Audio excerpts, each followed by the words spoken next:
Bueno, querida familia ON, hoy vamos a seguir aprendiendo sobre la vida de David. Como ustedes saben, como les he comentado, he estado estudiando la vida de David de una manera profunda, muy profunda. Y hoy quiero que me acompañen a 2 Samuel 6, del 1 al 15. 2 Samuel 6, del 1 al 15, o sea que vamos a leer harto. Lo voy a leer en la Nueva Versión Internacional, pero quiero que lo leamos todo, para que podamos entender el contexto. ¿Listo? 2 Samuel 6, versículo 1, Nueva Versión Internacional. Una vez más, David reunió los 30,000 soldados escogidos de Israel. Con estos soldados y todo su ejército, partió hacia Balá de Judá para trasladar de allí el arca de Dios, sobre la cual se invoca su nombre, el nombre del Señor de los ejércitos que reina entre los querubines. ¿Perdón? ¿Ya está ahí? Ah, perfecto, que reina entre los querubines. Colocaron el arca de Dios en una carreta nueva y la sacaron de la casa de Abinadab, que estaba situada en una colina. Usa y Ahió, hijos de Abinadab, guiaban la carreta nueva que llevaba el arca de Dios. Ahió iba delante del arca, mientras David y todo el pueblo de Israel danzaban ante el Señor con gran entusiasmo y cantaban al son de arpas, liras, panderos, sistros y címbalos. Al llegar al campo de Nacón, los bueyes tropezaron, pero Usa extendió las manos y sostuvo el arca de Dios. Entonces la ira del Señor se encendió contra Usa por su atrevimiento y lo hirió de muerte, de modo que Usa murió junto al arca de Dios. David se enojó porque el Señor había matado a Usa, así que llamó a aquel lugar Pérez Usa, nombre que conserva hasta el día de hoy. Aquel día David se sintió temeroso del Señor y exclamó: ¿cómo voy a traerme el arca del Señor? Y como ya no quería llevarse el arca del Señor a la ciudad de David, ordenó que la trasladaran a la casa de Obed-edom, oriundo de Gad. Fue así como el arca del Señor permaneció 3 meses en la casa de Obed-edom de Gad, y el Señor bendijo a Obed-edom y a toda su familia. En cuanto dijeron al rey David que por causa del arca el Señor había bendecido a la familia de Obed-edom y a toda su hacienda, David fue a la casa de Obed-edom y en medio de gran algarabía trasladó el arca de Dios a la ciudad de David. Apenas habían avanzado 6 pasos los que llevaban el arca del Señor, cuando David sacrificó un toro y un ternero engordado. Vestido con un efod de tela de lino, se puso a bailar ante el Señor con gran entusiasmo. Así que entre vítores y al son de trompetas, David y todo el pueblo de Israel llevaban el arca del Señor. Bueno, creo que de la vida de David hemos aprendido mucho, ¿cierto? No sé si ustedes lo sabían, yo se los comenté. De David se ha escrito más que de cualquier otro personaje en la Biblia. ¿Vean ustedes eso? Es de la persona de la que más se ha escrito que cualquier otro personaje en la Biblia. A Abraham le dedicaron 14 capítulos, a José también 14, a Jacob 11, a Elías 10. Pero ¿sabe cuántos capítulos de la Biblia se le dedicaron a David? 66. 66. Compare la diferencia, ¿no? Solamente en el Antiguo, sin contar todas las ocasiones que en el Nuevo Testamento se habla de él, que aproximadamente son 59 ocasiones. Entonces note tanto que el Señor tiene para enseñarnos de la vida de David. Y eso es lo que hemos venido haciendo y creo que continuaremos haciendo, porque estoy, como les decía, haciendo un estudio detenido sobre la vida sobre Samuel, y Samuel es la vida de los reyes, ¿no? Sobre todo de Saúl y también de David. Ahora, hemos aprendido de David cosas positivas, ¿cierto? Hemos aprendido de él cosas buenas, pero también de la vida de David podemos aprender de los errores que él cometió. Y hoy vamos a aprender sobre un error que él cometió. Hemos aprendido de sus aciertos. ¿Con qué propósito? con el propósito de imitarlo, ¿cierto? El apóstol Pablo nos llama a aprender del Antiguo Testamento, imitar lo bueno y lo que estuvo mal, desecharlo. Y hemos aprendido de sus aciertos. ¿Para qué? Para que comencemos nosotros también a hacerlos. Pero también él tuvo desaciertos. Y también es bueno cuando aprendemos de sus desaciertos precisamente para evitar cometer los mismos errores. Y este pasaje nos habla de los desaciertos que David cometió. Bueno, entonces hemos aprendido sobre David muchas cosas, ¿verdad? ¿Qué recuerdan? A ver, de todo lo que hemos aprendido o aún de lo que usted mismo ha aprendido en su casa, en su lugar secreto, cuando hace su devocional. Cuando usted piensa en David, ¿qué recuerda? A ver, ¿tú qué recuerdas, Sandrita, de David?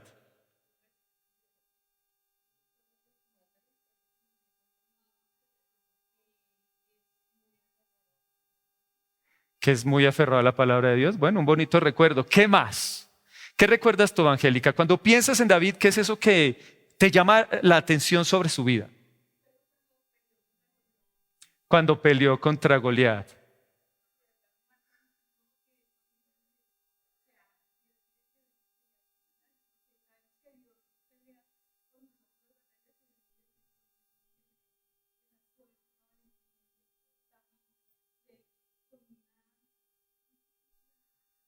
¿Con la onda?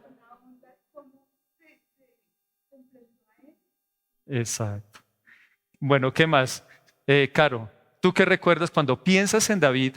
¿Cuál es ese pensamiento que se te viene a tu mente?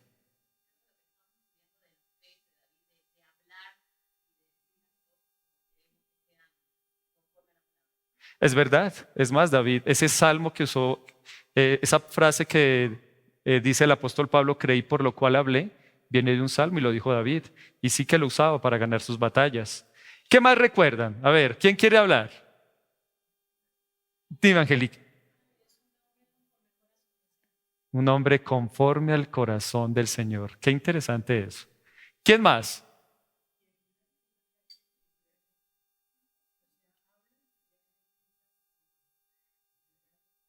Ah, ok. Si la fe es ver las cosas que no son como si fueren, ¿cierto? Y David declaró ante Goliat lo que iba a pasar antes de que ocurriera, ¿cierto? A ver, dígame eso ahorita.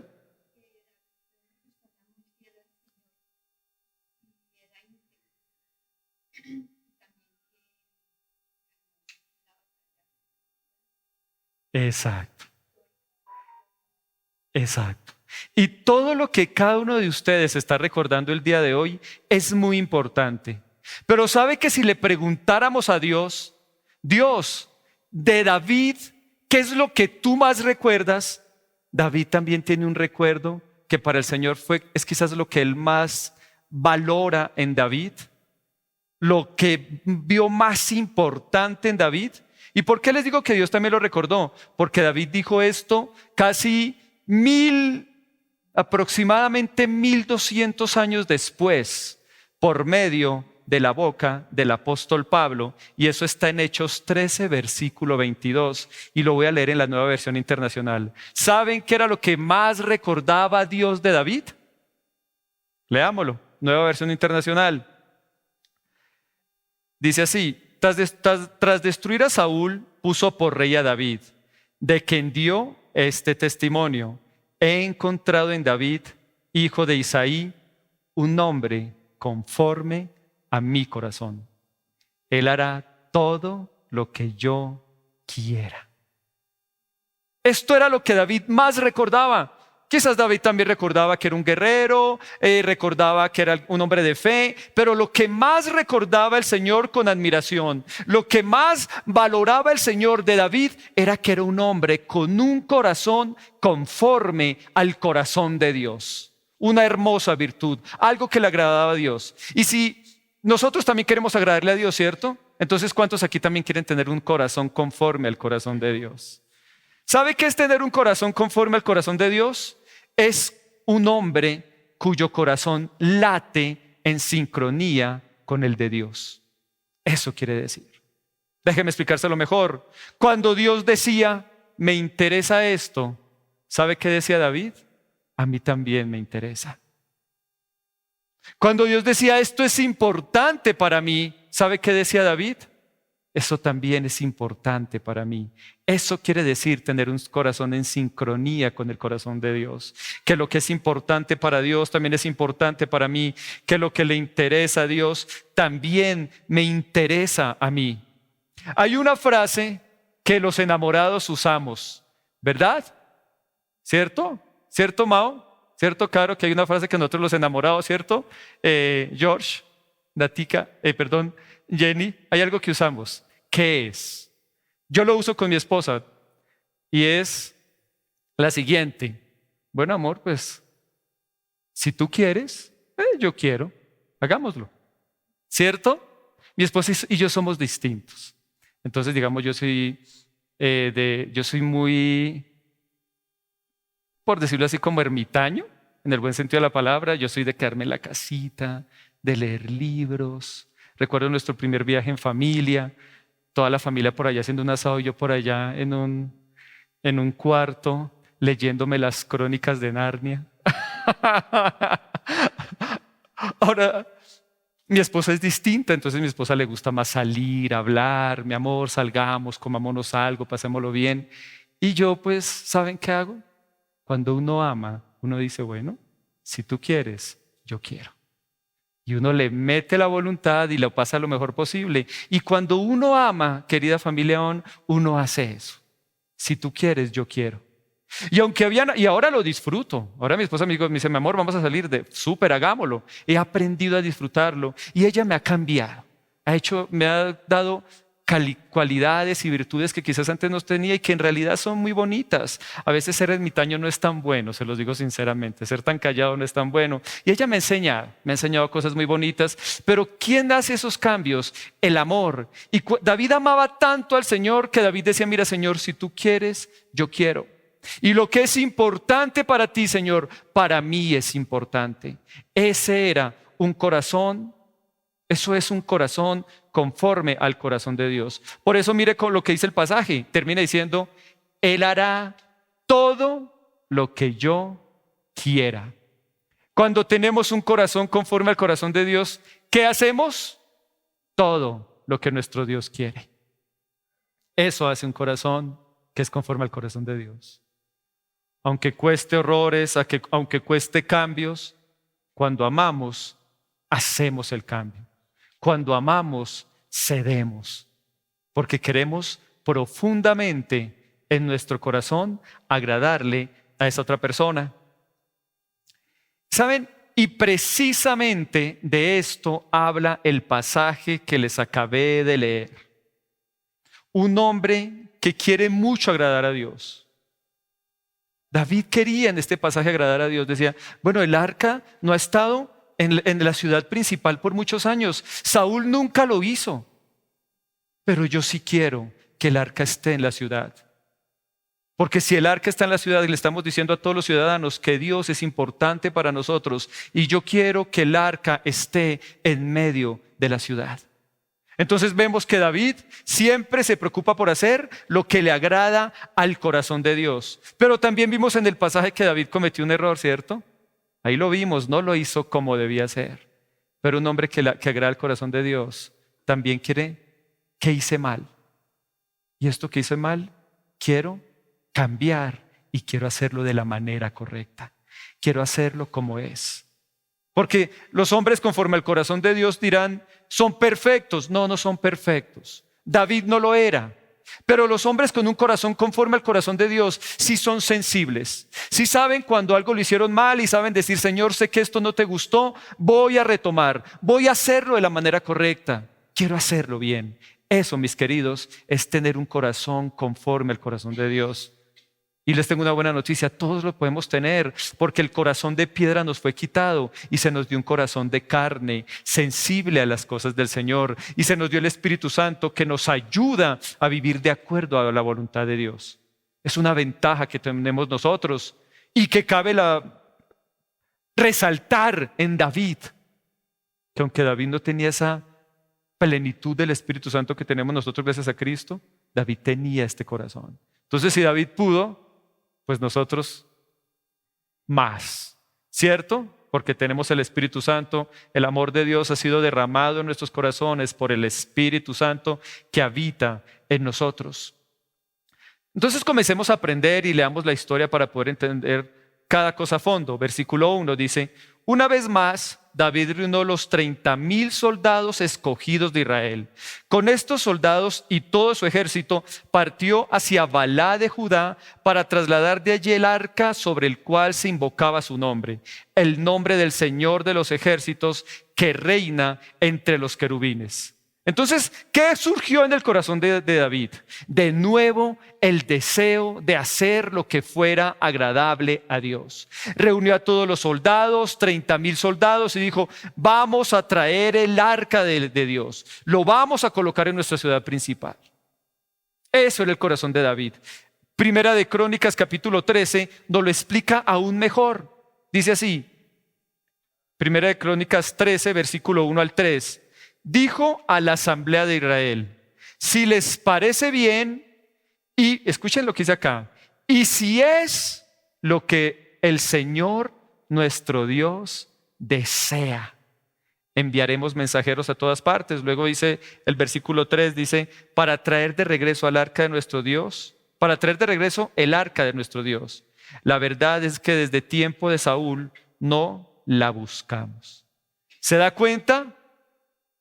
Y si es lo que el Señor nuestro Dios desea.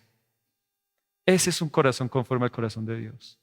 Si para el Señor es importante, si eso es algo que Dios ama, que para Él tiene valor, David dijo: para mí también. Y si el antiguo rey no lo hizo, yo sí lo voy a hacer. Esa es la gran diferencia de David y Saúl. Es por eso que David logró que su reinado se extendiera 150,000 kilómetros más, que creciera mucho más. Porque mientras que Saúl solamente se preocupaba por él mismo, ¿recuerdan que yo les enseñé eso? Y sobre agradar a los ancianos de Israel, a David le preocupaba agradarle al Señor y a su corazón. Y eso debe ser algo que todos debemos tener en nuestro interior. Yo quiero agradarte, Señor. Yo quiero saber lo que tú quieres y quiero hacerlo solamente a tu manera. Como tú me digas, así lo quiero hacer yo. Entonces los hombres de Dios, cuando el Señor nos ha hablado, ¿qué hacemos? No damos un paso, ¿cierto? Cuando estamos basados en nuestras emociones, en tristezas, en cualquier clase de emoción, quizás pensamos muchas cosas, pero aprendemos ¿a qué? A no movernos, a quedarnos quietos. Pero cuando Dios nos habla, cuando Dios nos da su palabra, salimos firmes como soldados, sabiendo lo que debemos hacer. Eso hacen los hombres que tienen un corazón conforme al corazón de Dios.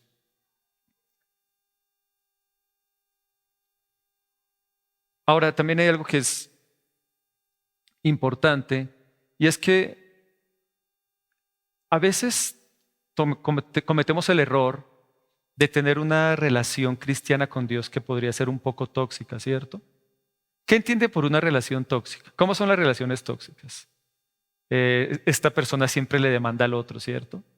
Siempre lo hace sentir mal: si no me das, quiero que me des, pero quiere que la otra persona gire en torno a ella, pero no quiere dar nada por la otra persona. ¿A cuánto les gustaría tener una relación así? A nadie, ¿verdad?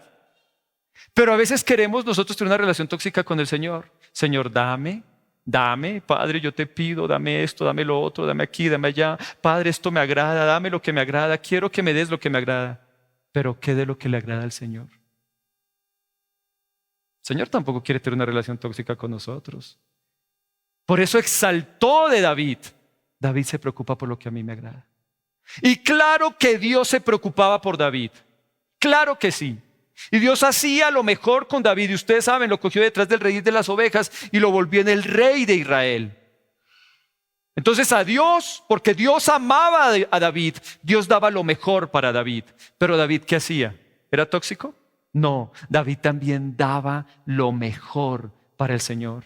Y querida familia ON, yo quiero que ese sea nuestro estilo de cristianismo. No un estilo de cristianismo que solamente pide al Señor. Un estilo de cristianismo que solamente le hace demandas al Señor y que solo se queja con el Señor, pero que no quiere hacer nada por agradarle a Él. No es lo ideal. No es lo que el Señor espera de nosotros, y David no tenía esa clase de corazón.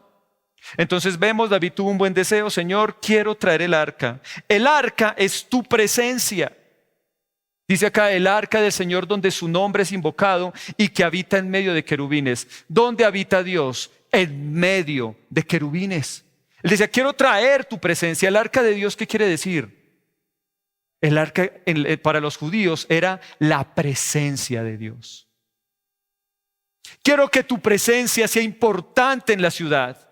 Para todo Israel quiero que tu presencia sea muy importante. Ese era el corazón de David. Y hasta aquí todo va espectacular. Todo está muy bien. Versículo 3, leámoslo, dice: colocaron el arca de Dios en una carreta nueva y la sacaron de la casa de Abinadab, que estaba situada en una colina.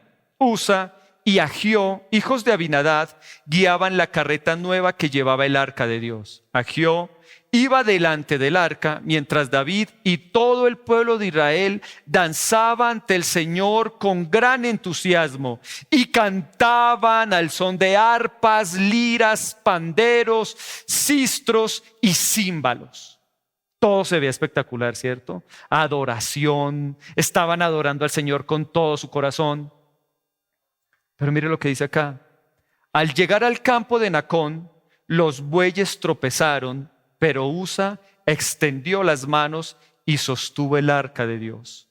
Entonces la ira del Señor se encendió contra Usa por su atrevimiento y lo hirió de muerte, de modo que Usa murió junto al arca de Dios. ¿Qué pasó aquí? ¿Sabe? Yo a esta parte le puse exactamente eso. ¿Qué pasó aquí? David tenía un buen deseo, ¿cierto? La carreta, ¿cómo era? Nueva. No la metió, no lo puso por allá en la carreta más vieja que se encontró. Lo puso en una carreta hermosa, bien nueva, bien bonita. Todos estaban danzando, todos estaban alegrándose, todos estaban felices mientras llevaban el arca a la ciudad. Entonces, ¿qué pasó? Usa lo que hizo fue evitar que el arca se cayera y que quizás se doblara. Y murió Usa. Aquí podemos pensar lo mismo que pensó David. David después tuvo temor de llevar el arca, ¿cierto? Pero saben, debemos aprender, y cuando vamos a aprender a fondo este pasaje, ¿qué fue exactamente lo que ocurrió? ¿Qué fue lo que ocurrió? Y es que hay momentos en los que creemos agradar a Dios sin conocer su palabra y su voluntad. Y cuando lo hacemos de esa manera, las cosas no terminan bien. ¿Entendió? ¿Me escuchó lo que le dije? Hay momentos donde queremos agradar a Dios, pero no, desconociendo su palabra y aún su voluntad. Y cuando lo hacemos de esta manera, las cosas no terminan bien. Déjenme darle un ejemplo. Yo sé que yo se los he comentado, pero eso fue un ejemplo que a mí me marcó. Recuerdo hace unos años, con mi querida madre, aprovecho para saludar a todos los que están por Zoom viéndonos, y sé que mi mamita está allá también viéndonos. Hace unos años mi mamá cumplió años. Y yo llegué así todo arrebatado, todo precipitado. Bueno, mamita, hoy es su cumpleaños, alístese que lo voy a llevar a comer. Bueno, hijito, listo. Bueno, vamos, y lo llevé al restaurante que yo quería. Y cuando llegamos al restaurante que yo quería, yo también dije, bueno, yo quiero que me den esto de comer. Y el mesero le preguntó a mi mamá, ¿y usted qué desea? Y mi mamá le iba a responder con mi mamá quiere ajiaco. A mi mamá le gusta el ajiaco, ella hoy quiere ajiaco y ella va a comer ajiaco. Y mi mamá, pues, ustedes saben que ella es calladita, toda calmadita. Hijito, pero ajiaco, y ajiaco, listo, gracias. Va a estar delicioso el ajiaco. De tal manera que el mesero trajo el ajiaco. Y mi mamá se comía el ajiaquito mientras las lágrimas caían sobre el ajiaco. Ay, Dios mío. Me sentí tan mal ese día. Quise agradarle. Y quizás lo hice con un buen corazón, pero se me olvidó preguntarle qué era lo que ella quería. Y a veces nos ocurre lo mismo con el Señor. Queremos agradarle y lo hacemos con buenas motivaciones, pero se nos olvida preguntarle cómo es como Él desea, cómo es su voluntad, cómo Él quiere que yo le agrade. Y esto es muy importante, querida familia ON. Esto sí que es importante. Entonces a veces podemos ver lo que le ocurrió a Usa como, Dios mío, pero ¿qué ocurrió? ¿Pero por qué de esa manera? Porque cuando no conocemos la palabra de Dios a fondo, podemos llegar a ser irrespetuosos, irreverentes con Dios. Unos pocos años antes, cuando todavía no habían reyes en Israel, sino que estaban los jueces y estaban bajo Samuel, pero Samuel era un niño que hasta ahora estaba aprendiendo. Exactamente, estaban bajo Elí, que ustedes saben que Elí no estaba tan bien. También llegó el arca a una ciudad que se llamaba Bet-Semes. Y cuando llegó el arca a esa ciudad, de una manera espectacular, usted lee la historia, el arca los filisteos se la quitaron a los israelitas. ¿Recuerda esa historia? Ofni y Finés murieron y Elí, cuando se enteró, se cayó de para atrás y se desnucó y también se murió, porque no estaban para nada guardando la palabra de Dios ni viviendo de acuerdo a la palabra de Dios. El arca se la llevaron los filisteos. Todos sabemos lo que ocurrió. Colocaron el arca a los pies del dios Dagón. Y lo colocaron ahí, y al día siguiente, cuando fueron a mirar, el dios Dagón estaba de rodillas frente al arca. Dios glorifica su nombre. Al día siguiente volvieron a levantar a Dagón, y al día siguiente se dieron cuenta que ahora aparecía otra vez postrado, pero sin las manos y sin la cabeza. Y luego, como no querían devolver el arca en su obstinación, ¿qué ocurrió? Comenzaron a darles tumores, a llenarse la ciudad de ratas, de tal manera que dijeron, no más. Esa arca es muy poderosa, porque es que el arca es la presencia de Dios. Y devolvieron el arca y llegó a Bet-Semes. Israel de nuevo estaba feliz. Pero ¿sabe qué hicieron?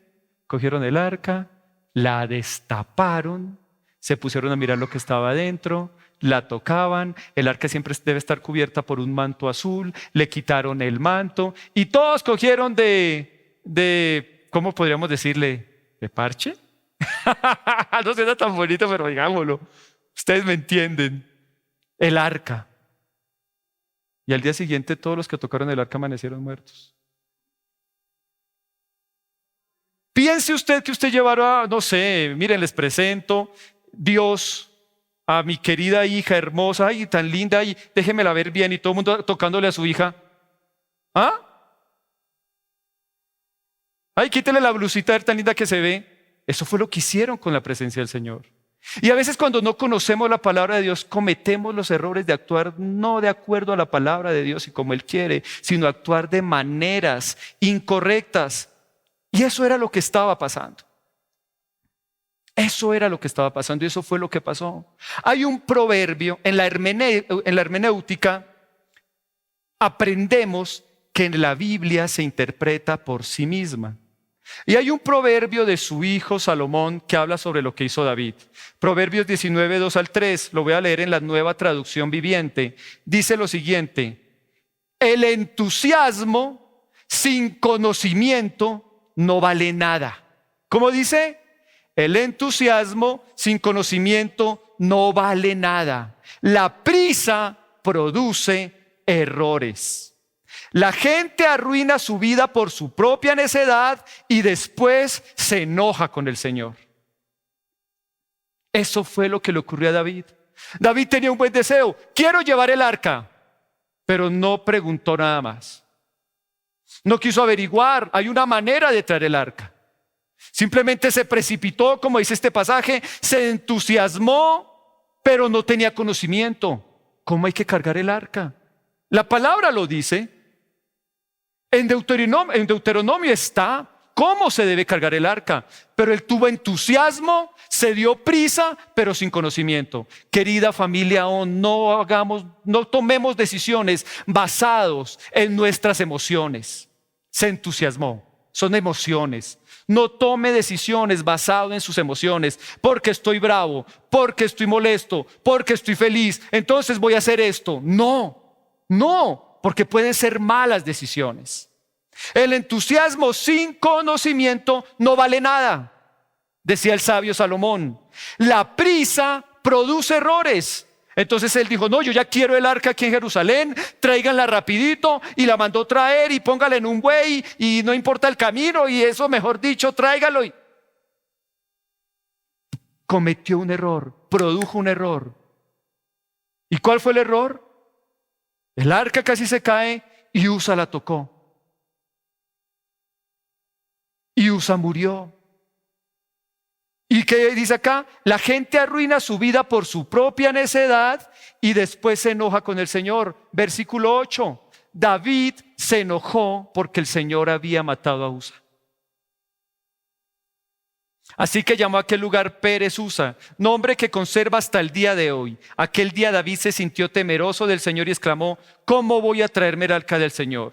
Y como ya no quería llevarse el arca del Señor a la ciudad de David, ordenó que la trasladaran a la casa de Obededón, oriundo de Gat. Entonces queremos precipitarnos. Queremos tomar decisiones basado en nuestros deseos y en nuestras emociones. Ahora, ¿está mal desear algo? No, querida familia ON, para nada. ¿Está mal querer prosperar? No, la Biblia quiere que nosotros prosperemos. Amado, yo deseo que tú prosperes en todas las cosas y que tengas salud, así como prospera tu alma. Pero ¿qué ocurre cuando en ese deseo de prosperar tomamos malas decisiones? Voy a ir aquí donde esta persona que me preste plata interese a intereses de usura, cuando la Biblia nos dice que no es la manera correcta. Voy a hacer un negocio con esa persona, sé que como que el negocio es como medio turbio y por allá tiene algunos temas incorrectos, pero pues hagámoslo. No, porque la palabra nos dice. Entonces también queremos realizarnos sentimentalmente, y eso quiero que me lo escuchen mucho todos estos jóvenes que me están acompañando a mí aquí hoy en este lugar. ¿Está mal realizarnos sentimentalmente? Para nada. ¿Qué dijo el mismo Dios? No es bueno que el hombre esté solo. Le haré ayuda idónea. El mismo Señor desea que nos realicemos sentimentalmente, pero no tenemos en cuenta la palabra de Dios y nos unimos en yugo desigual. Y entonces cuando nos unimos en yugo desigual, vienen los malos tratos, vienen las groserías, vienen los inconvenientes, y para completar nos enojamos con Dios. ¿Pero por qué, Dios? ¿Por qué me trata este hombre así? ¿Por qué me abandonaste? Por Dios, Dios no tiene la culpa. En la palabra dice claramente cómo lo debo hacer y cuál es la manera ideal. Hace un tiempo escuchaba un pastor que decía lo siguiente. Él siempre coge como que la Biblia y dice, pero es que eso era en esos tiempos, en estos tiempos no es así. Por Dios, la Biblia es viva y eficaz.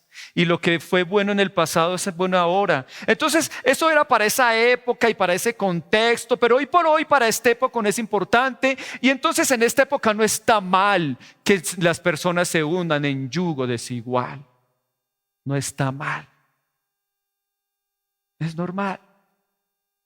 Efectivamente se unió en yugo desigual. La esposa por allá comenzó a salir con otro muchacho que le enseñaba a bailar. Es tremendo, pues yo les comenté a ustedes que yo vi toda la historia. ¿Cómo es que llama eso cuando uno ve en Facebook? Yo no sé cómo se llama cuando uno ve historias en Facebook. Eso, algo así. Perdón, no lo sé. No lo hago mucho, pero esa sí me llamó la atención porque me llamó la atención mucho ese pastor. Y primero salía, aquí aprendiendo a bailar con mi profe de baile, separaditos.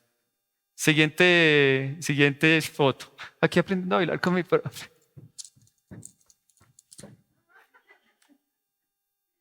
Tercera, me separé de mi esposo. Ahora estoy con mi profe. Ay, Dios mío.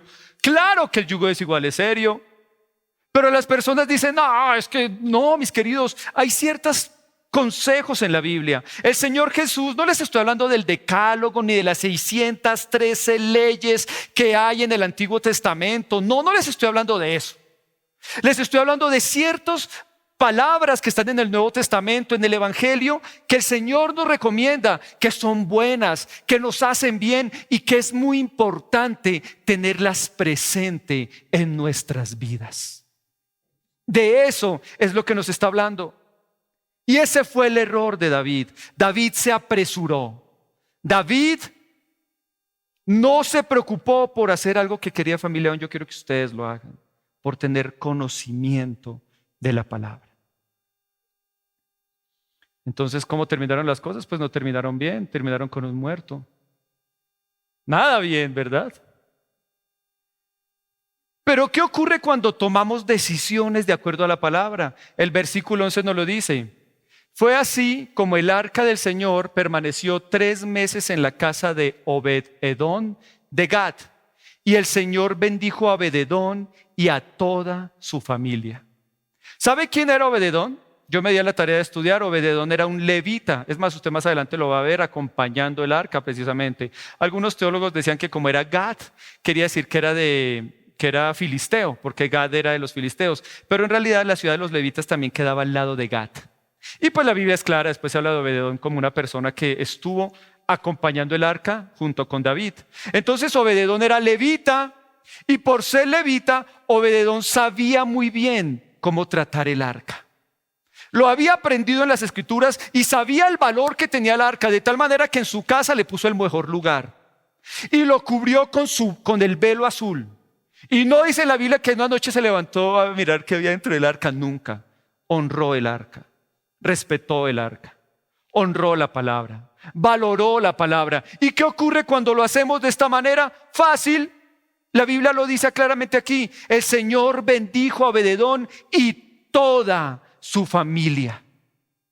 Fue tan grande, escúchenme muy bien, fue tan grande la bendición de Obed-Edom que llegó a oídos del rey. Entiende que Gat, cuando usted mira el mapa de Israel en esa época, Gat quedaba bien apartado de la ciudad principal. Quedaba cerca de Filistea. Quedaba lejos. Pero fue tan grande la manera como Dios bendijo a Obed-Edom que llegó a oídos del rey. Entonces no quiere decir que... Y entonces Obed-Edom tenía 2 gallinas y ahora tenía 3. No, mis queridos. Lo que ocurrió fue que lo que sembraba se reprodució de una manera sobrenatural. Y vendió tanto que su familia prosperó tanto, su ganado no se sumaba sino se multiplicaba. Obed-Edom en esos 3 meses fue demasiado bendecido. Es más, algunos teólogos creen que Obed-Edom era enfermo y cuando el arca llegó fue sano de su enfermedad. Mejor dicho, el arca llegó y todo mejoró. Todo salió perfecto. Eso, querida familia ON, es lo que ocurre cuando tomamos la palabra, la valoramos y vivimos de acuerdo a ella. Entonces usted me preguntará, bueno, pero no, Carlos, no que David tenía un corazón conforme al de Dios, entonces ¿qué pasó? ¿Por qué ese desconocimiento de la palabra? Pero es que tener un corazón conforme al corazón de Dios, como yo les decía, no quiere decir ser perfectos. David no lo fue. Y si usted va a la historia de David, David no fue perfecto. Pero ¿saben algo que sí tenía David? Que cuando él veía un error, hacía todo lo necesario por corregirlo. Eso hacía David cuando cometió un error. Todo lo necesario por corregirlo y por volver al camino y actuar de la manera correcta. Y lo vamos a ver en el versículo 12. Dice así: en cuanto dijeron al rey David que por causa del arca el Señor había bendecido a la familia de Obed-Edom y toda su hacienda, imagínense, toda su hacienda. Ahora el hombre era un hacendado. David fue a la casa de Obed-Edom y en medio de gran algarabía trasladó el arca de Dios a la ciudad de David. Apenas habían avanzado 6 pasos los que llevaban el arca del Señor cuando David sacrificó un toro y un ternero engordado. Vestido con un efod de tela de lino, se puso a bailar ante el Señor con gran entusiasmo. Así que entre vítores y al son de trompetas, David y todo el pueblo de Israel llevaban el arca del Señor. ¿Sabe? Este pasaje es muy bonito porque podemos ver que Dios nos ama tanto, que no quiere que nos quedemos lamentándonos por los errores que cometimos y por lo que hicimos mal. Él sabe cómo llamar nuestra atención. ¿Sabe? Dios bendijo a Obededón, claro, porque honró su presencia, pero también Dios quería algo. Yo quiero que David sepa. Yo quiero que David se entere. Yo quiero que David pueda entender que ya no se acabó todo para él. Que si me busca, que si lo hace bien, que si lo hace de la manera correcta, él también puede ser tan bendecido como fue Obededón. Ese es el buen corazón que el Señor tiene para nosotros. Él no nos deja lamentándonos por nuestros errores y pensando que ya todo se acabó. No, el Señor nos dice, venga, vuélvalo a hacer. Yo te motivo, como Obededón fue bendecido, tú vas a ser bendecido. Tengo muchas bendiciones preparadas para ti. Simplemente hazlo con conocimiento de mi palabra. El versículo 13 dice acá,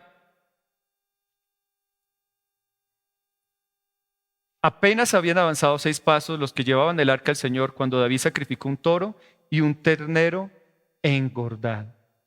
¿Cuál fue la diferencia? ¿Qué ocurrió? Ahora, este pasaje no nos lo deja ver muy bien, ¿cierto? Aquí vemos como si David otra vez volvió y dice que otra vez con gran algarabía llevó el arca otra vez a Jerusalén. ¿Vemos mucha diferencia? ¿Qué leímos la primera vez? También hubo algarabía. Y también estaba llevando el arca a Jerusalén. ¿Cuál es la diferencia? Hay una. Aquí nos dice una. ¿Y cuál es? Que los primeros 6 pasos sacrificó un toro y el ternero engordado. Ahí hay algo importante. El número 6 es el número de ¿quién? Del hombre. Ahorita a fondo le voy a enseñar mucho más este detalle, se lo voy a enseñar todo en detalle, pero la hermenéutica, ¿y por qué les estoy hablando tanto de hermenéutica? Porque ¿cuál fue el error de David? Desconocer las escrituras. Y la hermenéutica precisamente es el arte de interpretar bien las escrituras. Entonces la hermenéutica nos enseña que el primero que les dije es que la Biblia se interpreta por sí misma, ¿cierto? Pero en la hermenéutica también hay algo que es el principio de la comparación. Comparar las escrituras con las escrituras para llegar a un punto de vista balanceado. Entonces, si vamos a 1 Crónicas 15 del 1 al 3, vamos a entender bien qué fue lo que ocurrió. David, voy a leerlo en la Nueva Versión Internacional, 1 Crónicas 15 del 1 al 3. David construyó para sí casas en la ciudad de David. Dispuso un lugar para el arca de Dios y levantó una tienda para ella. Luego dijo, y está en signos de admiración aquí, solo los levitas pueden transportar el arca de Dios, pues el Señor los eligió a ellos para este oficio y para que les sirvan para siempre. Después David congregó a todo Israel en Jerusalén para trasladar el arca del Señor al lugar que había dispuesto allá. ¿Sabe qué ocurrió? Es verdad, David, y como todos nosotros los humanos, lo primero que le ocurrió fue que en su emoción se enojó, ¿cierto? Pero note que David no se quedó ahí. Los hombres de Dios no se quedan en sus emociones.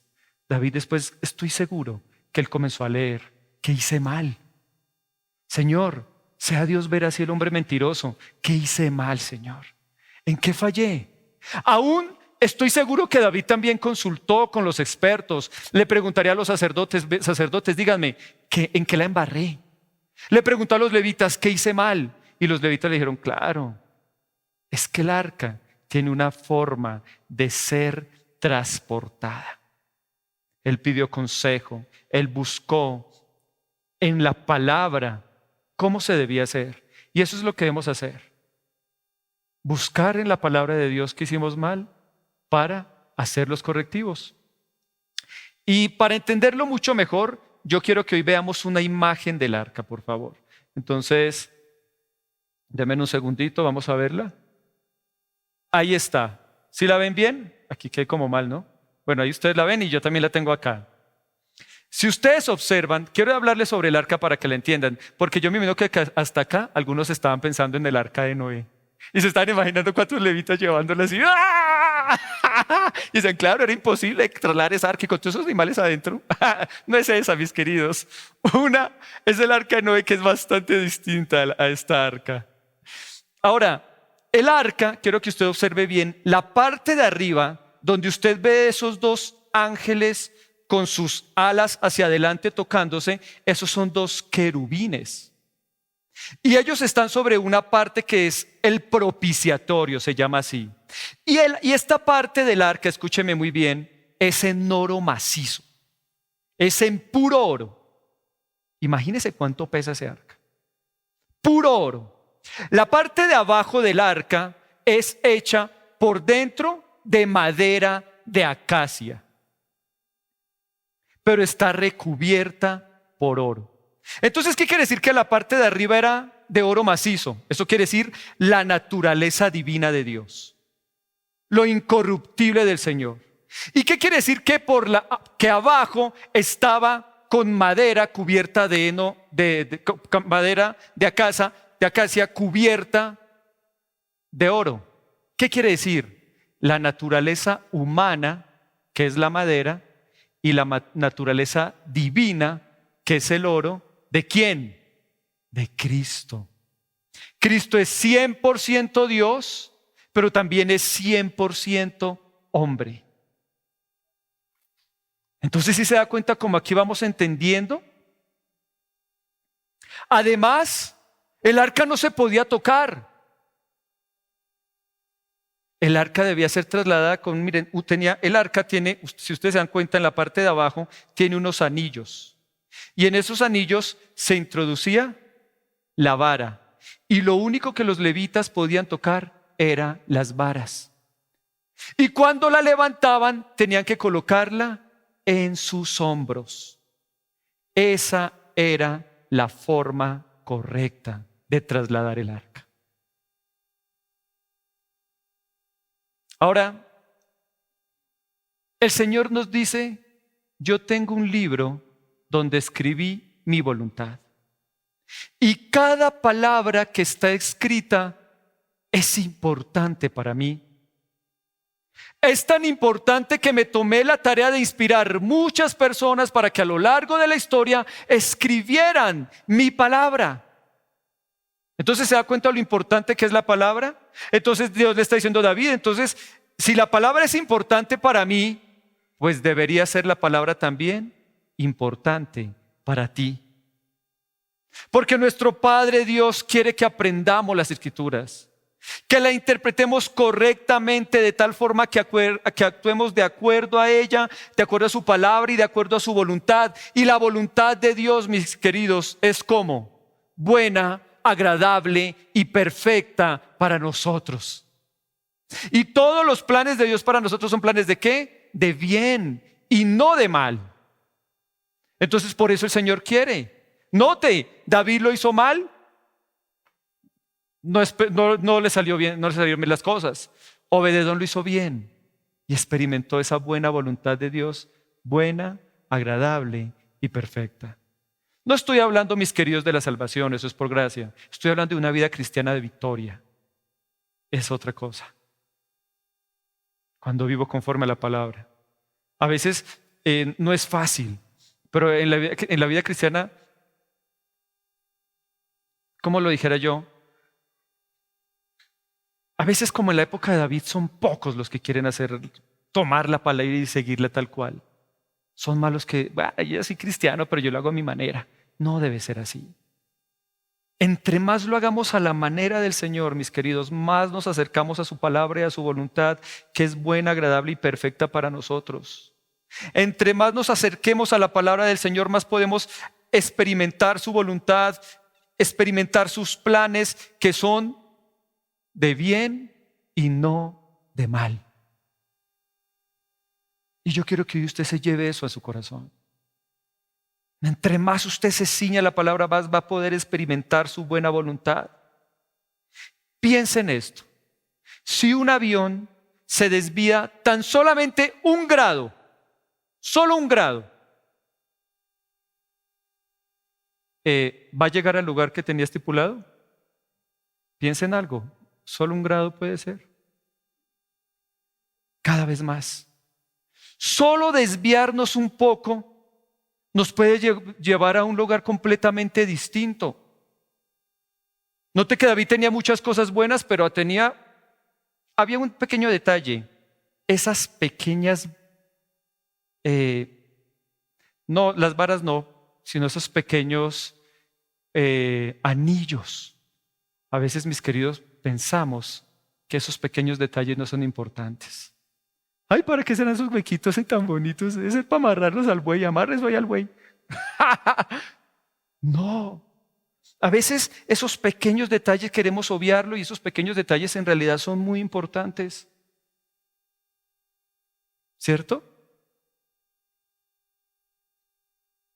Y entonces nos desviamos un poco, un avión se desvía un poquito y ya puede llegar a otro lugar completamente distinto al que quería llegar. Y quiero hoy que ustedes se lleven esto en su interior y que se lo lleven en su corazón. Tengamos cuidado, porque Jesús en Mateo 24 nos habla. ¿Saben qué ocurre en Mateo 24? Le están preguntando al Señor Jesús sobre el fin de los tiempos. Y Jesús en 3 ocasiones dice, refiriéndose al fin de los tiempos, o sea, a nuestros tiempos, dice, miren que nadie los engañe. Quiero leérselo, Mateo 24, el primero está en el versículo 4. Tengan cuidado de que nadie los engañe, les advirtió Jesús. ¿Era importante? Mucho, porque Jesús le estaba advirtiendo. Y eso es para nosotros, porque los apóstoles le dijeron, bueno, Señor, y en el tiempo postrero, ¿cómo ocurrirá? O sea que eso es para nosotros, los del tiempo postrero.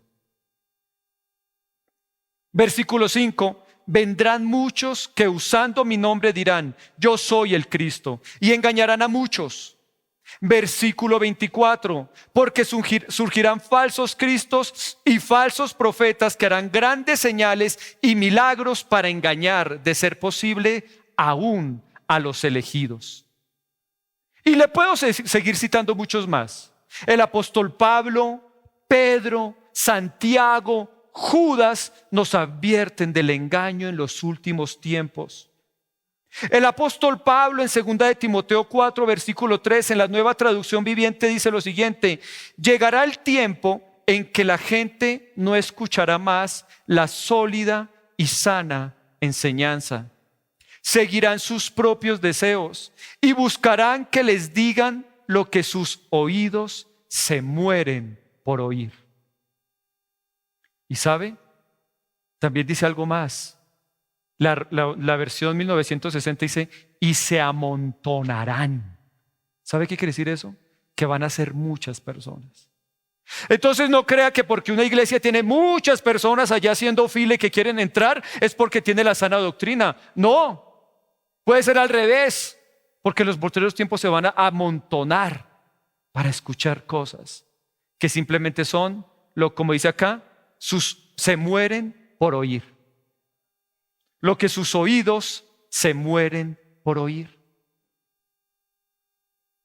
Esto es algo, querida familia ON, que como se están dando cuenta acá, es algo muy serio. ¿Y cuál es el propósito del engaño? ¿Sabe cuál es? Que perdamos la salvación. ¿Sabe cuál es el propósito del engaño? Que perdamos nuestra vida eterna. Y el propósito del engaño es que dejemos de tomar las bendiciones que Dios tiene para nosotros. Entonces, como David, tomemos en serio el aprender bien la palabra, porque esto nos guarda de cometer errores y nos acerca a las bendiciones de Dios para nuestras vidas. Yo creo que David lo aprendió muy bien. Yo quiero interpretar bien. Yo quiero entender la Biblia conforme a tu palabra. ¿Saben? Y estamos en tiempos peligrosos. Yo en alguna ocasión les hablé sobre una iglesia en Estados Unidos que se llama los Touching Snakes. ¿Sí se acuerdan de ellos? Su nombre lo dice, los que tocan serpientes. Y comienzan a colocar música de adoración. Y eso comienzan todos a adorar y comienzan a bailar, a dar vueltas. Y mientras hacen esto, comienzan a sacar serpientes. Y comienzan a jugar con ellas. Y hay una característica de las serpientes: tienen que ser venenosas. Si no es venenosa, no sirve. Tienen que ser venenosas y comienzan a tocarlas y a jugar con ellas. ¿Por qué? Porque hay un pasaje en la Biblia que dice que si alguna serpiente los mordiera, dice que no les hará daño. ¿Lo han leído? Dice, pasarán por fuego y no se quemarán. Ahora, es una completa mala interpretación. Porque cuando hacen esto, lo que están haciendo es tentar al Señor tu Dios. Y que dijo Jesús, no tentarás al Señor tu Dios.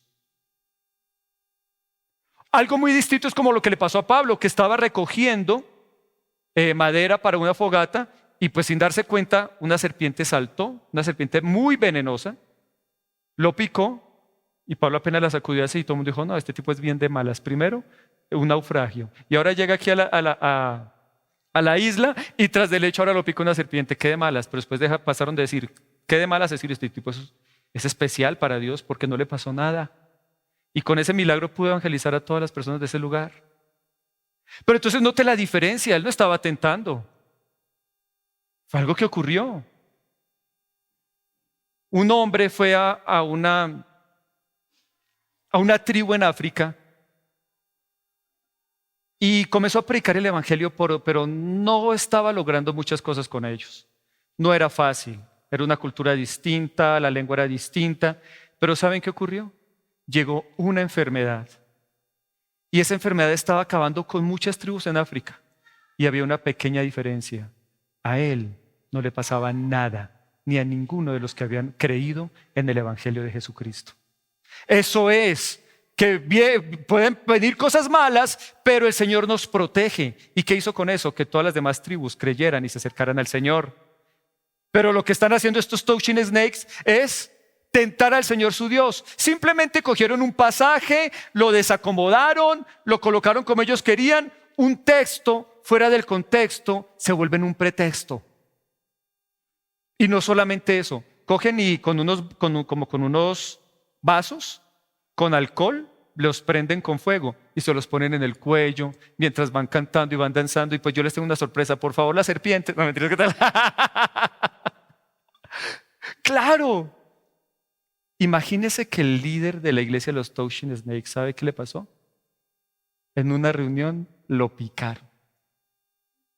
Se le comenzó a hinchar la cara así. No, Dios me sana. Dios me sana. Se murió. ¿Qué cree que pasó con esta secta? Porque eso es una secta. ¿Cree que se acabó? Mi papá tiene un dicho. Primero se acaban el helecho que los marranos. Siguieron y ahora era el hijo. Y con la misma práctica el hijo le mordió un dedo y alcanzaron a ayudarlo, pero anda con el dedo todo picho, todo podrido.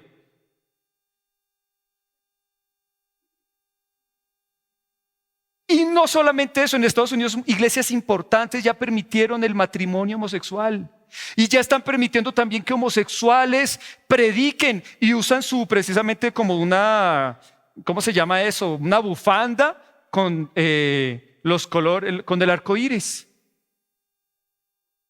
Querida familia, aún estamos en los últimos tiempos donde el enemigo quiere engañarnos. Y quizás les estoy hablando de casos extremos, pero saben, eso es muy suspicaz. Y le digo una cosa, aquí en Colombia ocurre. Se lo digo porque yo lo he tenido que experimentar a nivel familia. Yo tenía una tía que le fascinaba mucho todos los temas que tienen que ver con esoterismo, con la lectura de las cartas, con todo esto. Inclusive en una ocasión nos llamó en un diciembre. Por favor, coloquen 12 velas en la ventana y junto con ello coloquen esto y coloquen lo otro, porque esta noche me dijo la medium que va a pasar algo muy grave. Nosotros apenas se le corrió el champú a mi tía. Obviamente no hicimos nada de lo que nos dijo, pero ¿saben dónde está hoy ella? En una iglesia donde la gente la hacen pasar al frente y le profetizan, entre comillas, porque eso no es profecía. La profecía exhorta, edifica y consuela. La profecía no es adivinar. Y muy fácilmente le dicen, y se los digo por experiencia propia, porque entonces ella llevó tristemente por ese lado de la familia, les gustaba mucho todo el tema del esoterismo, la lectura de la carta, de todo eso, pues se amontonaban a escuchar lo que querían oír. Entonces les dicen 20,000 cosas que es adivinar el futuro. Mañana se te va a morir un familiar, esto y lo otro. A una familiar le dijeron, un familiar que tú quieres te va a hacer mucho daño. Y se la pasaba toda prevenida. Y a veces estaba en la casa cuando de repente y se ponía a hablar sola y alegaba. Y yo hablé con ella, ¿qué tienes? No, es que a mí me dijeron en la iglesia que alguien que me amaba me iba a hacer cosas malas. Entonces puede ser alguien de la familia y yo, ¿seré yo? Ahora, yo quiero que entiendan que eso no es un juego. Yo quiero que ustedes entiendan algo. Nosotros los hombres somos espíritu, alma y cuerpo. Y cuando el ser humano se desligó de Dios, sigue siendo espíritu, alma y cuerpo, pero mi espíritu, al estar desligado de Dios, queda abierto a cualquier manifestación espiritual incorrecta. Piensa en Saúl. Saúl dice que el espíritu de Dios lo abandonó y luego ¿qué ocurrió? Un espíritu maligno lo atormentaba.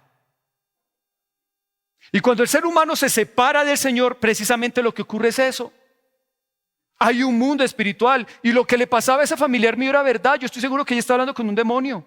No es que yo le escucho y él me dice esto y me dice lo otro.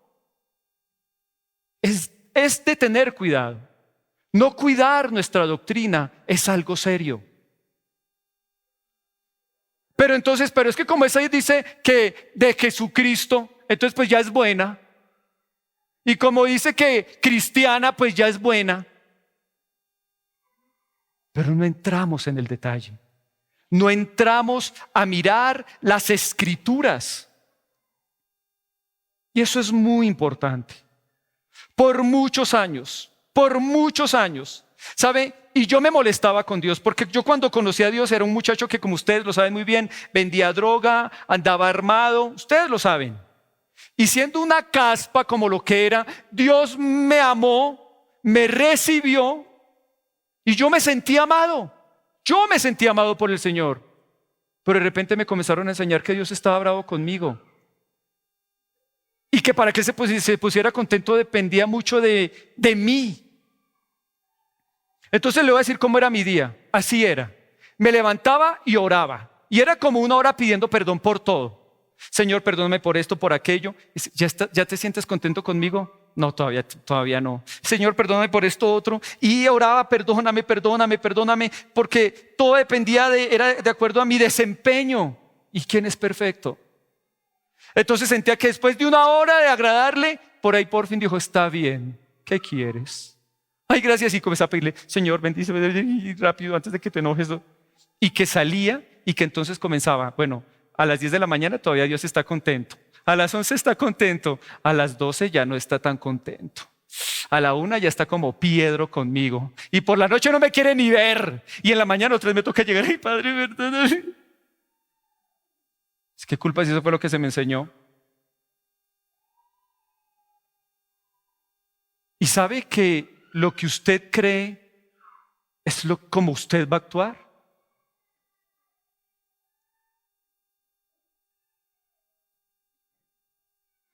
Esto es muy importante porque es donde se generan lo que se llaman paradigmas. ¿Sabe qué es un paradigma? Algo que usted cree que está bien, pero no está bien. Yo estaba convencido que ese era Dios. Pues así me lo enseñaron, así me lo mostraron siempre. Hasta que en la pandemia, cuando conocí la gracia, un día estaba orando como siempre. Señor, perdóname. Señor, ¿qué más me falta? Señor, los pecados de mis antepasados, de mi abuelo, de mi bisabuelo, ¿qué más me falta? Hasta que yo sentí que Dios me dijo, Carlos, por favor, no me ores así. Y sentí tanto la presencia de amor de Dios como cuando lo conocí. Y Dios me dijo, Carlos, imagínate que que una de tus hijas te hablara así. Yo me lo imaginé. Yo me quedé, Gaby, papito, por favor, no te enojes, papi. ¿Puedo pedirte, papi, un favor, papi? Y Dios mío, me sentiría como un tirano. Y Dios me dijo, ¿por qué me ves así? Si yo te amo.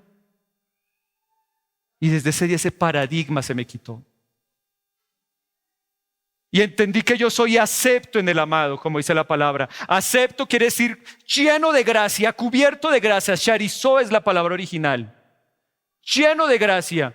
¿Y acepto en quién? En el amado. ¿Y quién es el amado? Cristo. ¿Sabe qué quiere decir eso? Que ahora el Padre me ama igualito que como ama a Cristo.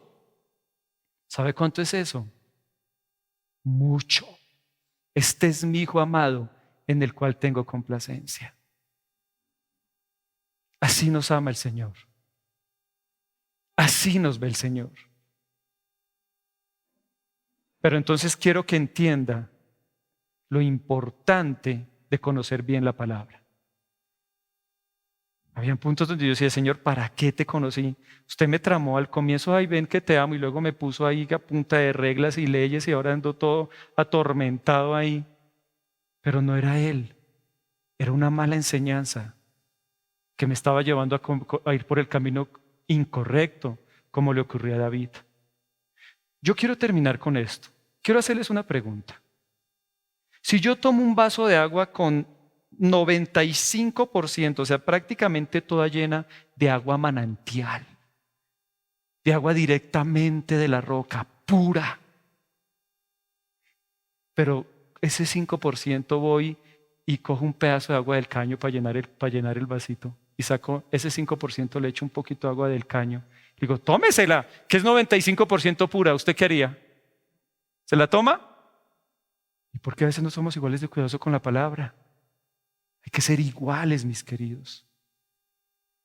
Y tomar la palabra lo más pura y transparente que debe ser. David aprendió. Y hoy que nosotros aprendamos también lo mismo. Y hoy les hago un llamado.